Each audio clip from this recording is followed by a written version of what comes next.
Sillu Balara circle kabaddi का India का नहीं कह सकते, विश्व का मेरे हिसाब से दुनिया का एकमात्र एक लोता सबसे जबरदस्त इस वक्त का कैचर है। हम तो ये कहते हैं परमात्मा उस पर मेहर बनाए रखे, उसके शरीर ने फिट रखे, न्यू हरियाणा का नाम रोशन करता रहे। दुख तकलीफ की बात यह, इतना बड़ा नाम हो पीछे ग्रुप डी में भी ना लागे रहा, बिना पर्ची बिना खर्ची। मेरी समझ में नहीं आ रहा नारा के ऊपर चल रहा हरियाणा को बेवकूफ़ बनाने के लिए। जो ग्रुप डी में लग गए हैं वे ढोल पीट दे, होए मारा लग गया। उन्हें नहीं उतना बेरा बेटे थारे ऊपर अफसर तभी हारी बैठा दिया। पहले तो भाई से पत्रकारों ने सपोर्ट कर यारो, जो समाज की आवाज़ उठावे। और ये जो गंद है ना, ये रुपये कमानती चला रहे हैं ही फोना ने भाई, उनको मैं कहना चाहता हूँ सीधा, आप लोगों का ज़मीर मर चुका है। आप लोग अपनी दिहाड़ी खोल रहे हो, पत्रकार नहीं हो। ये हाल की बात करा, HPSC है कि हरियाणा के अंदर जो सरकारी भर्ती निकाल लिया करे, उसका एक चेयरमैन है, चेयरमैन है बिहार का। अच्छा। और वो बिहार का चेयरमैन बना रखा है, उसका जी करे उन बड़का ने ले है बारक्या ने बिहार क्या नहीं। अच्छा। और मारे बड़का ने योग्यता होते हुए काट दी है। योग्यता के ऊपर इसे बालक बाहर काट रखे जिन 6 बार नेट क्लियर कर रखा है, GRF क्लियर कर रखा है। GRF वो यार पूरे इंडिया में जो 1% मात्र बच्चे हुए हैं करनिया। कुछ ही बंद भगत इसमें कमेंट बॉक्स में आके नहीं कहोगे ये तो जाट जाट खट्टे हो रहे थे। कौम कितनी थी उधर तकरीबन? एक मेरी बहन मिली मेरे को जिसने नेट GRF 6 बारी क्लियर कर रखा है पूरे देश में, जिसकी 12वीं रैंक आई है, आज उसके पास नौकरी नहीं है। बिल्कुल। तो हम तो उन बच्चों के बीच में उनका दर्द समझने देखने के लिए आए थे। और वैकेंसी खाली है लेकिन भर्ती नहीं कर रहे। वैकेंसी खाली पड़ी है और बच्चे हैं और बच्चे बाहर हैं और सेलेक्ट भी हैं, फिर भी सर्टिफिकेट के नाम पे बाहर हैं। आपने देखा हो तो ये इनकी बिल्कुल खाली सीट खाली छोड़ने की पॉलिसी है। और इसके पीछे की जो मनसा है ना, यूनिवर्सिटी कॉलेज का जो हाल है वो सरकारी स्कूलों जैसा करना चाह रहे हैं। सरकारी स्कूलों का हाल तो आपको पता ही क्या हो रहा है दिन ब दिन, और वही हाल अब ये यूनिवर्सिटी और कॉलेज का करना चाह रहे हैं ताकि फीसें महंगी हों, आम मजदूर किसान का बच्चा वहाँ इतनी आसानी से ना पढ़ सके और वो शिक्षा जो है वो ना ले। कौन से वाली जो बोले सरकार के खिलाफ, व्यवस्था के खिलाफ, वो ना ले। उनके पीछे की पॉलिसी ये है कि 10-20 हज़ार में ही पढ़वा लेंगे हम तो, क्योंकि एक्सेप्ट कर लेते हैं हमारे युवा सोसाइटी बड़े आराम से, जो कर चुके HKRN वाले। अब आपने वो कर्मचारी आए थे, क्या कह रहे थे भाई कच्चा ही लगा दो, HKRN नहीं दो, यानी कि यहाँ आ गए हम कि छोटा मांग लो ज्यादा नहीं दो। VIP हरियाणा देखने वाले बस सारे दर्शकों ने मोदू जागलान की राम राम। ये रोहतक में फिलहाल मौजूद। हाँ भाई जी राम राम। राम राम मेरे भाई को मोदू भाई। मुद्दा सुन लिया, 2-3 भाइयों तक भी सुन लिया, 2-3 बहना तक भी सुन लिया। ये मतलब आगे के डिसीजन लोगे, गाँव गाँव फिरोगे या के कुछ है? सब तो पहले तो VIP हरियाणा का धन्यवाद करना चाहता हूँ भाई। कम से कम 50 पत्रकारों को फ़ोन कराया था, जिनमें 5-4 पत्रकार आए, उनमें मेरा भाई मुख्य है। मैं गर्व महसूस करूँगा भाई पे कि आपकी बात उठाने के लिए आप यहाँ पहुँचे, क्योंकि यहाँ पर कोई दिहाड़ी तो बनती नहीं, ऐड तो शूट होती नहीं। ऐड शूट हो उड़ता था देश चला जा, भाई रुपये मिल रहे हैं। तो पहले तो भाई से पत्रकारों ने सपोर्ट कर यारो, जो समाज की आवाज़ उठावे। और ये जो गंद है ना, ये रुपये कमानती चला रहे हैं ही फोना ने भाई, उनको मैं कहना चाहता हूँ सीधा, आप लोगों का ज़मीर मर चुका है। आप लोग अपनी दिहाड़ी खोल रहे हो, पत्रकार नहीं हो। अब बात आती है मुद्दे की, शिक्षा खत्म हो ली हरियाणा में का। शिक्षा की अगर बात करा मोदू भाई, शिक्षा का जो इतना वो गिर चुका है हिंदुस्तान के अंदर, 93,000 लगभग 1 लाख स्कूल सरकारी बंद कर दी है। बिल्कुल 1 लाख सरकारी स्कूल बंद करके प्राइवेट स्कूल बढ़ाए जाने लग रहे हैं। प्राइवेट स्कूल लाके हमारे मंत्री फीता काटे हैं। भाई क्या की सरकार चला रहे हो, क्या की सरकार बना रहे हो? जब प्राइवेट स्कूल में बच्चे पढ़ाने हैं तो फिर सरकार की सुविधा दे रही है। सरकार तक इसलिए हम टैक्स देते हैं। अगली बात ये है, हाल की बात करा, HPSC है कि हरियाणा के अंदर जो सरकारी भर्ती निकाल लिया करे, उसका एक चेयरमैन है बिहार का। अच्छा। और वो बिहार का चेयरमैन बना रखा है, उसका जी करे उन बड़का ने ले है बारक्या ने बिहार क्या नहीं। अच्छा। और मारे बड़का ने योग्यता होते हुए काट दी है। योग्यता के ऊपर इसे बालक बाहर काट रखे जिन 6 बार नेट क्लियर कर रखा है, GRF क्लियर कर रखा है। GRF वो यार पूरे इंडिया में जो 1% मात्र बच्चे हुए हैं करनिया, मतलब जो होशियार बालक हैं, जो इंडिया लेवल का टेस्ट कर रहे हैं, वे हरियाणा में फेल होने लग रहे हैं। सोचने की बात नहीं है भाई। दूसरी बात ये बालक न्यू का है, चलो भाई तुम नाम फेल कर दिए नौकरिया में, हम संतुष्ट हाँ राजी, हाँ एक काम कर दो, तुम जो हमारा पेपर हो ऑनलाइन कर दो, सारी दुनिया ते दिखा दो, हमारे घर क्या ते भी दिखा दो। अब भाई हम न्यू फैलो रहे हैं, हमारा शांति तो हो जाएगी। बिल्कुल। वो भी ना दिखाते, बोला बाजू वाले तो वो भी ना दिखाते। यानी कि ये तानाशाही है, इनके साथ जबरदस्ती करी जा रही। इन बच्चों के अंदर क्वालिटी होते होने के नाते, काबिलियत होने के बावजूद भी इनको बाहर निकाल के रिश्वत ले लेगा। बाहर के बड़का ना डूसन लाग रहे हैं, जो A1 क्लास अफसर की नौकरी बाहर है ना। बेरा हो तो बता दूं, 5 तक जज ले काट दिए बाहर, हरियाणा के छोरे। जज तो बड्डा तो क्यों है भाई, जज भी बाहर ले काट दिए। और हमारे बालक के करे हैं ग्रुप डी में RH के आरण के द्वारा लाग काट राज्य हो रही है, बिना बिना पर्ची बिना खर्ची की सरकार चल रही है। 2650 वैकेंसी थी A1 क्लास अफसरों की। A1 क्लास अफसर आमगा मात्र 600 650 आदमी लिए, बाकी सारी वैकेंसी होते हुए खाली छोड़ रखी है। क्यों? क्योंकि उड़ा डायरेक्ट ये अपने वे भर्ती करेंगे जिन पर मोटा रुपया लिया रहे, जो 5-5 4-4 करोड़ रुपये रिश्वत देंगे। रोड़ा इस बात का है, हरियाणा की जनता वोट तो दे हरियाणा सरकार को, और तो नौकरी लेन कड़ा जाएगी। नौकरी भी तो हरियाणा सरकार तय मांगेगी। बात और मुद्दा जो है वो है शिक्षा बचाओ, रोजगार लाओ। अगर इस मुद्दे में भी तुमने राजनीति नजर आवा है तो भाई तुम्हारे से गंदा कोई नहीं है। अरे ये जो अपने घर में बैठे रोज टाइम टेक के रहे, मैं तन्ना मार दूंगा उड़े फेंट लिए, तू मन्ना मार दिया उड़े फेंट लिए, उन तक कहना चाहूँ भाई देश का असली मुद्दा यो है। हरियाणा का नाश हो लिया, तारे बड़का ने क्या थी पढ़ाओ लिखाओ हो, पढ़ा लिखा के कर दोगे जब पढ़े लिखे पीछे भी नौकरी को नहीं। ये वे बालक है जो अपनी पढ़ाई पे करोड़ करोड़ 2-2 करोड़ रुपया ला रहे हैं, जिनकी जिंदगी बीत गई किताब पढ़ते पढ़ते, और आज वे बालक भी दर दर की ठोकर खाने लगे रहे हैं। और इन बातों को लेके मैंने 50 पत्रकारों के पास कॉल की थी, 50 मगाड़ा मात्र 5-4 पत्रकार आ रहे। शर्म की बात है। मतलब कि इसका मतलब तो ये हो गया हरियाणा के अंदर से स्वाभिमान नाम की चीज जो हुआ समाप्त हो चुकी है, और एक आदमी पीछे पीछे तो जुड़ा रह गया। बिल्कुल। अच्छा, एक हो रही है जो मतलब बीजेपी सरकार आई थी, उससे पहला एक के नारा था बिना पर्ची बिना खर्ची नौकरी देंगे, लेकिन उन्हें तो पर्ची भी नहीं नौकरी, या खर्ची भी नहीं नौकरी भी नहीं। देखो बिना पर्ची बिना खर्ची मेरी समझ में नहीं आ रहा नारा क्यों कर चल रहा है। हरियाणा को बेवकूफ़ बनाने के लिए जो ग्रुप डी में लग गए हैं वे ढोल पीट दे, होए मारा लग गया। उन्हें नहीं उतना बेरा बेटे थारे ऊपर अफसर तभी हारी बैठा दिया। जो A1 क्लास का अफसर की नौकरी हो, जो पहली रैंक की, उन पर तभी हारी बैठान लग रहे। तो माड़ा चपड़ा सिर पानी पैना है लागो। कल ना थारे काका ताऊ ना थारे परिवार ने जब जरूरत पड़ेगी थारे और उस ऑफिस में जाना पड़ गया, तब अपने काका ताऊ तो चाह पानी प्या सको, काम ना करा सकते, क्योंकि ऊपर जो अफसर बैठा वो बिहार का बैठा। दूसरा तो क्यों, एक बात मान के चलो, मंडिया का कोई अधिकारी है, किसाना का कोई अधिकारी है, उच्चतम दर्जे का जो अधिकारी है वो बिहार का बैठा। गामा का को अधिकारी है उच्चतम दर्जे का भी हारी बैठा। उन हमारे गामा की संस्कृति का के बेरा है, के आज है, के बूंद है। अगर महाराए बालक महाराए बेटा हरियाणा का, ये बेटा हरियाणा की नौकरी पे बैठा पढ़ लिख है, वो 1 मिनट में जाते इज्जत करेगा। आओ जी राम राम जी, हाँ जी बताओ जी क्या काम है भाई, यो पंचायती काम है, यो क्यों कर निपटाएगा, न्यू बताओ, और क्यों कर तू निपटाओगा, तुरंत समाधान करेगा उसका हमारा आदमी। तो हमारे आदमी आता वह नौकरी खोज का बाहर के आदमी आते दी जा रही है, और हमारा आदमी छाती चौड़ी करे आड़ा अंडा है। रैलिया में एक भी रैली ऐसी नहीं पाओगी जिसमें शिक्षा की, स्वास्थ्य की, रोजगार की कोई बात हो। यो हमारे हरियाणा का नहीं, यो हिंदुस्तान का सबसे बड़ा मुद्दा है। बिल्कुल। कुछ ही बंद भगत इसमें कमेंट बॉक्स में आके नहीं कहोगे यहाँ तो जाट जाट खट्टे हो रहे थे। कौम कितनी थी उधर तकरीबन? एक माइक पे जितने बोले हैं मेरे साथ तो 10 आदमी बोले होंगे।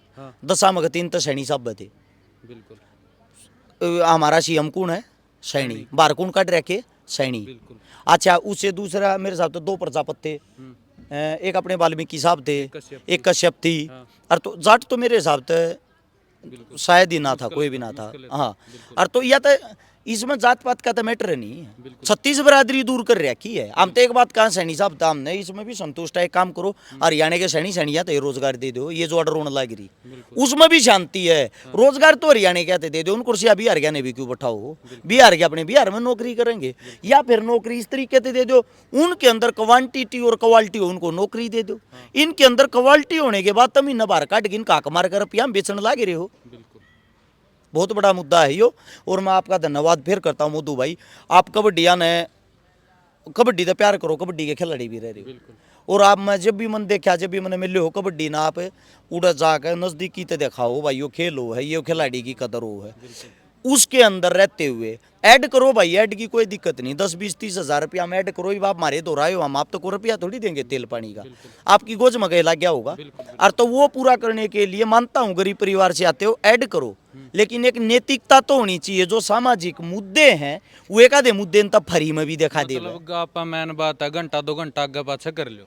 हाँ ये बात ई जितने पत्रकार साथी जो आडे ना पहुंचे जो ना आए वो देखियो, को लोट के सूट बेचने लाग रहा, को मोड़ बेचन लाग रहा, को मोटरसाइकिल बेचन लाग रहा, शर्म बाजगी इस देश की।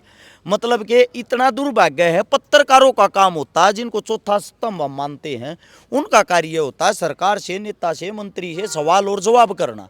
वे सवाल जवाब इस वक्त तो करते नहीं, जैसे ही चुनाव होगा फिर अपनी गोज में गालेगा 5-5, 10-10 लाख रुपये, फिर उनका प्रचार करते हटेंगे उपटे हुआ का। बिल्कुल। अच्छा, कबड्डी की बात आई थी, कबड्डी के एक इंटरनेशनल कबड्डी प्लेयर भी वार्डी पे, वो अभी आज लगने हुए धक्के खाने लग रही है। और सिल्लू की तकरीबन जड़ा भी सर्कल कबड्डी देखी जब पूरी दुनिया फैन हो रही है, वो भी नहीं वो धक्के खाने लग रही है। सिल्लू बलारा सर्कल कबड्डी का इंडिया का नहीं कह सकते, विश्व का मेरे हिसाब से दुनिया का एकमात्र एक लोता हाँ। सबसे जबरदस्त इस वक्त का कैचर है। हम तो ये कहते हैं परमात्मा उस पर मेहर बनाए रखे, उसके शरीर ने फिट रखे, न्यू हरियाणा का नाम रोशन करता रहे। दुख तकलीफ की बात, या इतना बड़ा नाम हो पीछे ग्रुप डी में भी ना लाग रहा। बिल्कुल। यानी कि जितने कबड्डी वाले खिलाड़ी हैं उनकी इतनी भी बूझ नहीं है कि वे चपड़ासी भी लाग जावे सरकार में। अरमनिया पोस्ट गेरी थी एक बार, रवि दोरा हो गया, सिल्लू हो गया, अपना वो सीसरिया हो गया, बुरिया, विनय हो गया, विनय खत्री, रिंकू खरेटी हो गया। मैं मकाई से इसे छोड़ रहा था, सरकार ने अच्छे लेवल की नौकरी देनी चाहिए। गाड़ बकड़िया नीचे बेरा के लेखन आगे चपड़ासिया की नौकरी की जरूरत पड़ेगी, करोड़ करोड़ रुपये कमाने लग रहे। अरे मूर्खो, खेल कितने दिन का, जब तक जवानी है। जैसे ही जवानी जाऊंगी ये 35-35 प्लस के हो जाएंगे, इनका शरीर काम करना बंद कर देगा, हड्ड गोड्डे काम करने बंद कर देंगे। उस वक्त उस खिलाड़ी का जो गिरता टाइम आओगा, आज तो चढ़ती कला में है, लेकिन जब गिरता टाइम आओगा भाई, उस टाइम पे उनका साथ कौन देगा? उस टाइम पे भाई नौकरी साथ देगी उनकी। बिल्कुल। रवि दोरा 10 साल तक एक तरफा चल रहा है, लेकिन 3 बार गोड्डे के ऑपरेशन भी हो लिए। एक रवि कलरम है, 1 साल में 2 बार इंजरी होली, मोटी कैले ऑपरेशन होया, चोट लागे ऑपरेशन हो है, उसका गिरता जब समाव है, बुरा वक्त आवे, ये चीज ना दिखती वो ना। याद नहीं करता। सरकार ने ऐसा कार्य करना चाहिए, स्पोर्ट्स पर्सनों के लिए, खिलाड़ियों के लिए अलग से फैसिलिटी, अलग से हॉस्पिटल, फ्री में इलाज, फ्री में डाइट, फ्री में देखभाल, कहन की ते सारी चीज हैं। हाँ। लेकिन मिलता तो नहीं है ना, उड़ भी सपारसाड़े ने मिल रहा है। तो मेरा इतना ही कहना भाई, ये जन मुद्दे हैं, आम जनता के मुद्दे हैं, हाथ जोड़ के विनती है, सूट तुम सारी जिंदगी बेचोगे, इन मुद्दों पर थोड़ी बात कर लिया करो। और ना तो भाई देखो, मैं कदे न्यू मानते हो इतने मुद्दे ना समाज ने इतना भी जागरूक कर सका, इन सूट बेचना लगे फिर हम जूत भी लागने शुरू हो जाएंगे। इस कदर तक जागरूक कर देंगे लोगों को, सूट बेचने वाले सूट बेचो, समाज में मत रही हो फिर। बिल्कुल, बहुत बहुत धन्यवाद। ठीक है। मैं उमांशी लांबा। अच्छा जी, मैं डीयू से आई हूँ। काफ़ी समय से ना मैं सोशल मीडिया पे देख रही थी कि पंचकुला में काफ़ी सारे बच्चे एचपीएससी ने भर्ती निकाली थी, फिर भी एलिजिबल होने के बावजूद भी उनको नौकरियां नहीं दी जा रही। तो फिर मैंने बातचीत की कुछ बच्चों से, तो मेरे को पूरा मामला समझ में आया कि बहन हमें इस ऐसे बैठे हैं, कोई सरकार हमारे पे ध्यान नहीं दे रही। तो इन्होंने आज ये मीटिंग रखी थी, तो यहाँ पे आई तो मैंने इतनी सारी बहनों से भी मिली मैं, कि एक मेरी बहन मिली मेरे को जिसने नेट जीआरएफ 6 बारी क्लियर कर रखा है पूरे देश में, जिसकी 12वीं रैंक आई है, आज उसके पास नौकरी नहीं है। तो हम तो उन बच्चों के बीच में उनका दर्द समझने देखने के लिए आए थे, और मैं चाहूँगी मेरे से ज़्यादा अच्छे तरीके से वो लोग आपको ये बातें बता पाएंगे। आप उन लोगों से इंटरव्यू लो, उन लोगों से पूछो उन लोगों पे क्या गुजर रही है। अभी एक बहन स्पीच दे रही थी, वो बता रही कि मैं खेतों में काम करती थी, लोगों के घर पे जाके मैंने झूठे बर्तन धोए हैं, खुद पैसे कमा के मैंने अपनी पढ़ाई पूरी करी, घर बैठ के मैंने अपना पेपर क्लियर किया, उसके बाद भी मैं आज घर पे ही बैठी हूँ। तो ये आज हाल है हरियाणा का, और बाकी देश भर का भी यही हाल है। मैंने अभी आते आते मैंने डाटा निकाल दी थी, पिछले 2025-25 में कम से कम 600 से ज़्यादा प्रोटेस्ट हुए हैं छात्रों के पूरे देश भर में, और हरियाणा में 60 से ज़्यादा। पेपर नहीं हो रहे हैं तो वो लीक हो रहे हैं। अगर कोई बच्चा पेपर क्लियर भी कर रहा है तो उसको नौकरी नहीं मिल रही। फीस कटवावा है, और फीस से सरकार का खाता में जावा है, और गरीब आदमी और भी गरीब और गरीब होते जा रहे हैं, और गरीबों के बच्चों के लिए नौकरी नहीं है। गरीब और गरीबों के बच्चे सिर्फ और सिर्फ वोट बैंक बन के रह गए हैं। भाई जी राम राम। राम राम भाई जी। क्या नाम है? भाई मेरा नाम जसमेर अच्छा, है। मुद्दा के एक बार यूँ बताओ पूरी डिटेल के साथ, किस उस पर आज पूरा पंचायत करी थी, और भाई भी आए थे और काफ़ी लोग आए थे। भाई सरकार की एक बहुत खतरनाक पॉलिसी जो है लेके आई है, लगभग तो पूरे देश में जड़े जड़े भी बीजेपी सरकार है या लागू कर रही है। यानी कि नोट फाउंड स्टेबल सुना होगा आपने, एनएफएस जो कर दिया, अगर उसका नया तरीका है, डायरेक्टली नहीं कर रहे लेकिन एक काला कानून नहीं ऐसा लिया कि लोगों नू भी लाग खां भाई इन बालका का तो सही में 35% नहीं आई। उन्होंने जो एचपीएससी है अपनी, जो हरियाणा पब्लिक सर्विस कमीशन है, जो ए बी ग्रुप की जो भर्ती करता है हरियाणा में, ठीक है, बड़ी नौकरियां, यानी कि सी डी ग्रुप की नौकरियां नहीं, सी डी ग्रुप की नौकरियां उन्होंने कुछ बांट दी क्योंकि काम लेने थे, कलरक लगा दिए, चपड़ासी लगा दिए, पुलिस वाले भर्ती कर दिए। लेकिन मेन बात है कि ए बी ग्रुप की अफसर लेवल की भर्तियां की या प्रोफेसर टीचर, तो उसमें इन्होंने क्या किया, एक 35% का क्राइटेरिया, यानी कि जो लिखने वाला पेपर है ना उसमें 35%, जिसके बेस पर सिलेक्शन होता है उसमें लेने ही लेने 35%, तो जो मेंस होता है, और उसमें ये जानबूझ के 35% दे ही नहीं रहे। हम इसलिए कह रहे हैं क्योंकि हम, आपने सुना भी होगा यहाँ और बहुत बार मीडिया में हम बोल चुके हैं, आपने पता भी चल गया होगा कि हमारी क्वालिफिकेशन में यूजीसी सर्टिफाइड हैं, इतनी बार नेट है, जीआरएफ हैं, और 6-6 साल में भर्तियाँ आती हैं, इतने पढ़ते हैं बच्चे, फिर भी क्यों नहीं दे रहे? क्योंकि जो उनका इवेल्युएशन है ना उसमें भी धांधली है। एक तो होती है भाई, पहले चेकिंग होती थी पेन से, भाई कोई भी पेन से चेक होता है पेज, अब करते हैं वो डिजिटली चेक, डिजिटली चेक करते हैं। जैसे 3-3 क्वेश्चन एक एक प्रोफेसर को दे के आगे दे दिया, वो चेक करके आगे डिजिटल, वो बाहर आते बोल जाते हैं हमने कितने मार्क्स दिए थे, और अंदर जो चेयरमैन है उसको उनको मैनिपुलेट करता है क्योंकि डिजिटल नंबर दे देते हैं उससे, जो डिजिटल होती है पेंसिल, और फिर उससे बहुत आसानी से आप कम कर सकते हो, बदल सकते हो। उनका ये मसला, आप डिजिटल नंबर क्यों दे रहे हो? पहली बात तो अगर दे रहे हो तो हमारी सीट जो है ना ऑनलाइन और पब्लिक क्यों नहीं करे? आप हरियाणा पब्लिक को ये क्यों नहीं दिखा रहे कि इनके मार्क्स देखो या इनके सीट ही देखो, आप अपने हिसाब से दे दो। हमारी यूनिवर्सिटी को क्यों नहीं दिखाती, हमारे हरियाणा को क्यों नहीं दिखाती?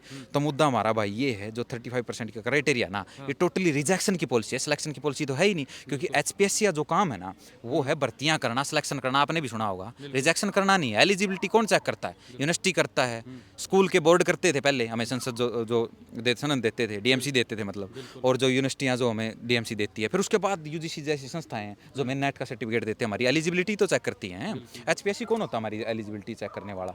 अगर 10 पोस्ट निकली हैं तो अगर बच्चे हैं तो उसका काम क्या है? भर्ती करना, ये काम होगा। लेकिन वो वैकेंसी खाली है लेकिन भर्ती नहीं कर रहे।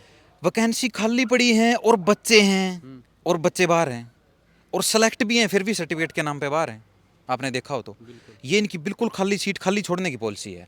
और इसके पीछे की जो मनसा है ना, यूनिवर्सिटी कॉलेज का जो हाल है वो सरकारी स्कूलों जैसा करना चाह रहे हैं। सरकारी स्कूलों का हाल तो आपको पता ही क्या हो रहा है दिन ब दिन, और वही हाल अब ये यूनिवर्सिटी और कॉलेज का करना चाह रहे हैं ताकि फीसें महंगी हों, आम मजदूर किसान का बच्चा वहाँ इतनी आसानी से ना पढ़ सके, और वो शिक्षा जो है वो ना ले, कौन से वाली जो बोले सरकार के खिलाफ, व्यवस्था के खिलाफ, वो ना ले।